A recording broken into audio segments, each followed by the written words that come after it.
Perkenalkan, nama saya Inyaman Putra Sesana, absen 14. Perkenalkan, nama saya Kada Dwi Payanti, absen 21. Perkenalkan, nama saya Nikade Intasri Oktaviani, nomor 27. Perkenalkan, nama saya Niketut Nanda Puspa Salasuciplika, absen 28.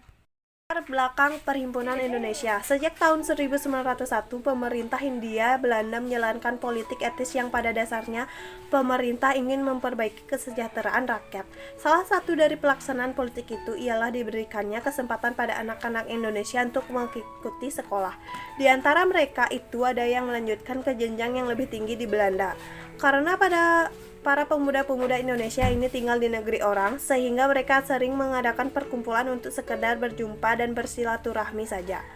Perkumpulan pelajar-pelajar Indonesia di Belanda ini pertamanya bernama Indische Vereniging yang didirikan pada tahun 1908 diantaranya oleh Sultan kesayangan dan R.M. Noto Suroto. Semula organisasi ini hanya untuk kepentingan orang Indonesia yang ada di negeri Belanda. Perkumpulan ini sebagai pusat untuk berkumpulnya dan mengikat hubungan persaudaraan lebih erat antara pelajar-pelajar Indonesia dan pada saat itu anggotanya masih sedikit. Sejarah Indische Vereniging. Pada 1908 terbentuklah Perhimpunan Hindia Indische Vereniging yang merupakan organisasi perhimpunan mahasiswa Indonesia di Belanda. Indische Vereniging dipelopori oleh Noto Suroto dan Sultan kesayangan. Mulanya Indische Vereniging merupakan organisasi mahasiswa bersifat sosial budaya yang menaungi para pemuda Indonesia di negeri Belanda. Meski berawal dari sebuah perkumpulan sederhana, namun pendirian Indische Vereniging ini memiliki arti penting, yaitu yang pertama, Indische Vereniging membuka pintu keanggotaan bagi seluruh mahasiswa Indonesia di Belanda. Kedua, Indische Vereniging bukanlah perkumpulan biasa, karena dalam pasal kedua anggaran dasar Indische Vereniging jelas disebutkan memajukan kepentingan bersama dari Indiërs di negara Belanda dan mengadakan hubungan dengan Hindia Belanda. Menerbitkan majalah Hindia Poetra. Salah satu perjuangan Indische Vereniging saat itu ialah dengan menerbitkan buletin yang diberi nama Hindia Poetra. Ide nasionalis yang dibawa oleh Suwardi mampu menumbuhkan keinginan untuk mengadakan publikasi. Tahun 1916 terbitlah majalah berkala Hindia Poetra, tetapi isinya tidak sama sekali memuat tulisan politik. Untuk menunjukkan sikap nasionalismenya, pengurus organisasi ini kemudian mengubah nama majalah Hindia Poetra dengan Indonesia Merdeka. Kemudian pada tanggal 14 April 1917, Indische Vereniging mengadakan pertemuan dengan partai politik Indonesia seperti Serikat Islam dan Budi Utomo di Belanda. Karena pertemuan tersebut melibatkan partai politik, maka sebagian besar diskusi mengandung unsur politis. Terdapat sebuah fakta menarik, yaitu digunakannya kata Indonesia atau Indonesia dan Indonesier atau orang Indonesia oleh Suharjo Potro selama pertemuan berlangsung. Laporan ini secara jelas ditulis dalam majalah Hindia Poetra nomor 9 tahun 1917. Kemudian kata tersebut menjadi populer di kalangan mahasiswa sebagai kata pengganti Indie atau Hindia dan Indiërs atau orang Hindia yang sangat merendahkan kedudukan orang Indonesia. Oleh karena itu, pada tahun 1922, organisasi tersebut merubah menjadi Indische Vereniging. Dengan demikian, penggunaan kata Indonesia secara politis mulai dipakai sejak tahun 1922 untuk menggantikan nama Hindia Belanda.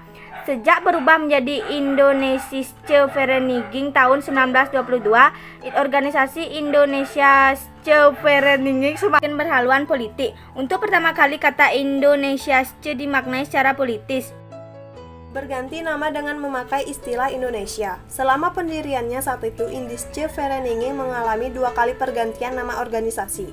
Indonesiische Vereniging pada tahun 1922 dan Perhimpunan Indonesia pada tahun 1925 di bawah pimpinan Iwa Kusuma Sumantri. Tepatnya pada 3 Februari 1925, organisasi Indische Vereniging berubah namanya menjadi Perhimpunan Indonesia. Tujuannya agar mempertegas prinsip perjuangan organisasi ini.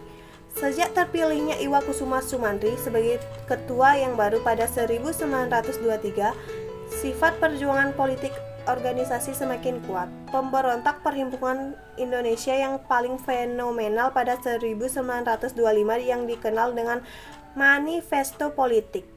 Adapun penggunaan nama Indonesia memiliki arti penting. Pertama, untuk menunjukkan identitas bangsa, bahwa di suatu tempat di atas muka bumi ini ada sebuah bangsa bernama Indonesia. Kedua, bangsa Indonesia memiliki kepribadian sendiri, tidak dapat disamakan dengan kepribadian bangsa Belanda. Ketiga, kata Indonesia menunjukkan tujuan ke arah pembentukan negara nasional yang lebih tegas. Pokok Perhimpunan Indonesia. Sementara itu, dalam Rapat Umum 1923, organisasi ini menegaskan 3 asas pokok Perhimpunan Indonesia, yaitu 1. Indonesia menentukan nasib sendiri. 2. Indonesia harus mengandalkan kekuatan dan kemauan sendiri. 3. Untuk melawan pemerintah kolonial Belanda, bangsa Indonesia harus bersatu. Pengertian Perhimpunan Indonesia. Perhimpunan Indonesia merupakan pelopor gerakan nasionalis Indonesia yang mengadopsi kemerdekaan Indonesia dari Belanda. Perhimpunan Indonesia adalah organisasi politik pertama yang menggunakan istilah Indonesia di dalam namanya. Ide-ide tersebut dipengaruhi oleh ide sosialis dan Mohandas di India tentang perkembangan sipil tanpa kekerasan. Saat Perhimpunan Indonesia kembali ke Indonesia, mereka aktif dalam studi dan akhirnya di partai politik untuk memperjuangkan kemerdekaan Indonesia. Tujuan Perhimpunan Indonesia. Perhimpunan Indonesia dibentuk dengan tujuan untuk memperjuangkan kemerdekaan Indonesia dalam rangka memperoleh perintahan Indonesia yang bertanggung jawab terhadap rakyat Indonesia saja, bukan termasuk Belanda.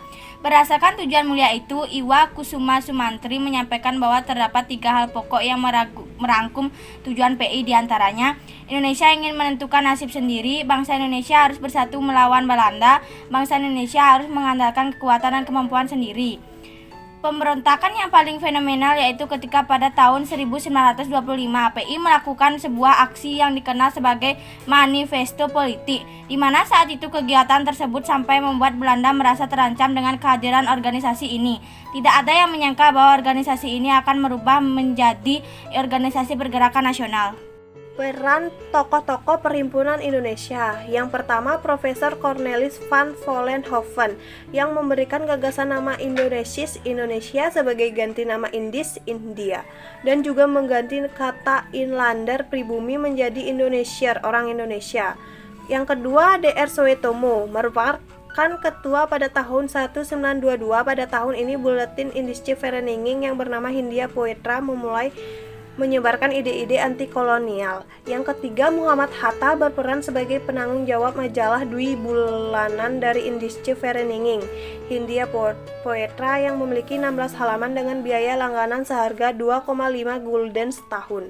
Pada 2 edisi pertama, Hatta menyumbangkan tulisan kritik mengenai praktik sewa tanah industri gula Hindia Belanda yang merugikan petani. Yang keempat, Iwa Koe Soema Soe Mantri menjadi ketua pada 1923. Di tahun ini Indonesia mulai menyebarkan ide untuk berjuang demi kemerdekaan tanpa bantuan Belanda. Yang kelima, Muhammad Nasir Datuk Pamungkas menjadi ketua pada tahun 1924 dan pada tahun ini majalah Hindia Poetra berubah menjadi Indonesia Merdeka. Yang keenam, Soekiman Wirjosanjojo pada tahun 1925 saat beliau menjabat sebagai ketua Indische Vereniging merubah secara resmi menjadi Himpunan Indonesia.